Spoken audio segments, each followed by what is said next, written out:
Hello guys, gals and non-binary pals, and welcome back to Ragdoll's Queer History Lessons. In these videos I spend up to and around 5 minutes talking about the key moments, movements and people that shaped the way we as LGBT plus people live today.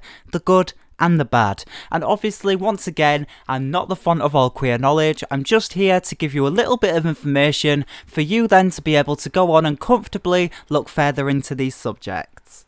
This week we are going to be talking about the murder of Matthew Shepard, so please be warned that viewer discretion is advised as this topic is very dark and very tragic. I also want to start by saying that since learning about Matthew's murder myself around 6 or 7 years ago, it is one story that will always stay with me and is one of the reasons I make sure I remain true to myself and work so much towards equality and safety for everyone. Matthew Shepard was a university student in the United States until October 12, 1988, when he died in such an unimaginable way. On October 6th, Shepard, a gay man, was approached by two men, Aaron McKinney and Russell Henderson, who offered him a ride home. Instead of taking him home, they drove him to a quiet rural area, robbed, bludgeoned and tortured Matthew, tying him to a barbed wire fence and just left him to die.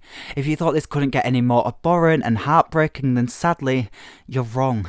When Matthew was found, he had been beaten so brutally his face was completely covered in blood, except 2 tear marks going down his face. The men returned to town after the attack and continued drinking and starting fights, even asking their girlfriends for alibis. The police arrived to break up one of these fights, and when their car was searched, the police found a bloody pistol which was used to beat Matthew, along with his shoes and credit card. Matthew himself sadly wasn't found for some time and slipped into a coma as a result of his injuries. To make things even more tragic, as a result of the event, Matthew's parents were informed of his HIV positive status, taking one more thing away from him. While he remained in a coma, candle-lit vigils were held in the town and outside the hospital, and Matthew was pronounced dead on the 12th of October at just 21 years old. When Matthew died, the murderers were charged with murder in the first degree, and their girlfriends were also charged as accessories.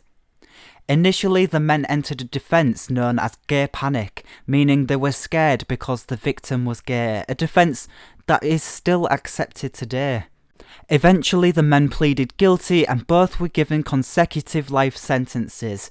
The aftermath brought the local and wider international community out in shows of support for Matthew, with vigils and marches and calls to ensure that this could never happen again. This truly is a devastating and heartbreaking event, and my heart goes out to his family, who are still working for legal protections and dealing with the aftermath to this day.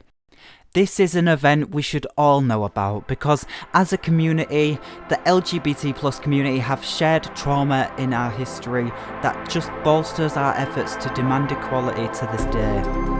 That's all for this week. Join me next time for Ragdoll's Queer History Lessons, and please let me know if you have something you think should be talked about. We should all know our collective history.